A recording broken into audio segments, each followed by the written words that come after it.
Hey folks, welcome back to the farm. Today's the day for our rainwater reclamation project to end up. We've got the gutter guy coming, so I'll show you how far we got along here.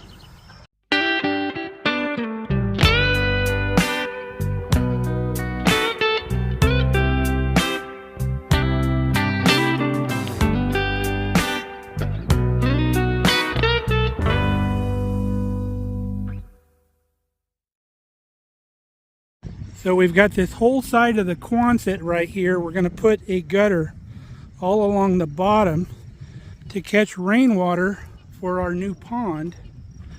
And if you've been around for a little bit, I showed you the sump basin over here that we put in for the gutter to dump into. Made out of concrete, and then it's got a drainage pipe that goes all the way down into the pond. So this Quonset's going to catch a ton of water, and it's going to be really nice, all that go in the pond instead of flooding all this out here. Gutter guy has arrived. This company is called Ridgeline Exteriors. It's owned by the son of a guy I go to coffee with up in town. This is Tim from Ridgeline Exteriors. They have a machine here that spits out seamless gutter, uses a roll inside in there, a big roll of steel. You can see it unrolling. Goes through this machine, goes through a few rollers, and you got continuous gutter with no seams. This is Mario. That's what 61 feet of gutter looks like. Mario's putting an end cap on this end right now. It crimps onto the end so it won't come off. And we don't need one on the other end because it's just going to dump into that concrete basin. Now there's the gutter in place. I already had it dug out even all along the bottom. So once we rototill this, I'll push a little dirt up against that. Well, that was fairly quick. You got it done in about 10 minutes. That's got to be some kind of record, isn't it? Yeah, nice easy one today. Nice. So give a little shout out to your company, Tim. Ridgeline Exteriors out of Kearney. We do roofing, siding, gutters, anything on the exterior.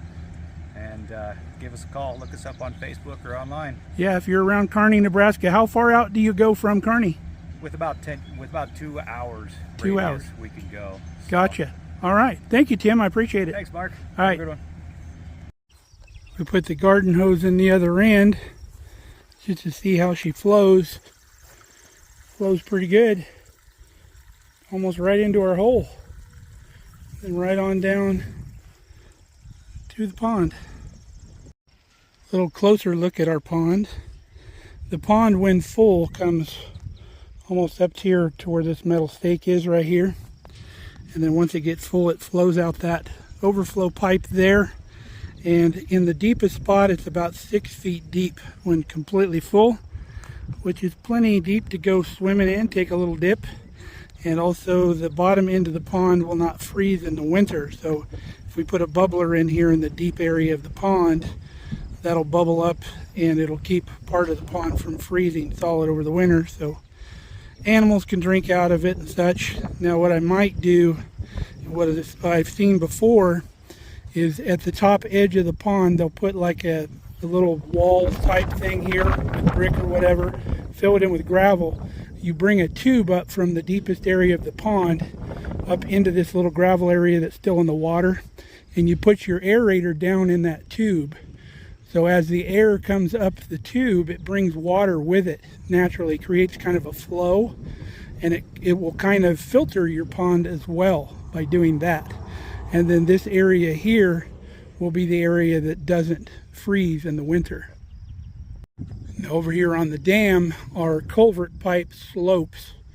And then down on the bottom side, I put a piece of used tin that we had so we don't get a bunch of erosion right there. And it'll flow right down into the culvert over there like natural. So sometimes of the year when we get really heavy rain, we have a swale that drains right down into here.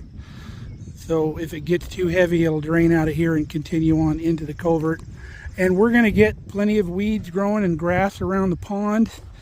And that's another reason for that sickle mower that we bought, because we can cut down right to the edge of the pond, even into the water if we want, with that sickle mower to keep the exterior weeds down. We can bush hog most of the way around too, but we just don't want to get too close once it's full. And when I mow, I've been mowing a 2 width of a mower path down to the dam here, so if we want to walk down to the pond, we're not walking through tall grass. There's a bullfrog got down into that pipe somehow and came all the way up here to the top. So I've got one more project to do right here. I want to build a grate. This grate that's in here now isn't sufficient to keep animals and debris from going down in there. So hopefully Mr. Frog will come out of there and I'll put my grate in there. Okay, we got the grate made. Let's go throw it in the hole. There it is, perfect fit. We held it, the grate portion, 1.5 inches up off the bottom. So if it was right on the bottom, if you've got a clog in there, it would cap it off. But like it is, it'll kind of run around until I can get out here and clean that thing out. So that's why we did that. We also got the rototiller out here and tilled all this up. We've got some dirt pushed up against the gutter there for support. Normally there's little clips where they screw it onto the side of the house that hold that outside rail from bending. But because we don't have that, we just pushed some dirt up against it. So I'm excited for the first rain to come so we can see how much water we can gather off this big old broadside of this barn. Like that water, Ruby? I hope you enjoyed this project as much as I did. And we hope you come back and see us again here real soon on Mark Kelly Farm. Have a lots of fun with you guys. Glad you're hanging out with us. Till then, stay safe, stay healthy. We'll see you soon.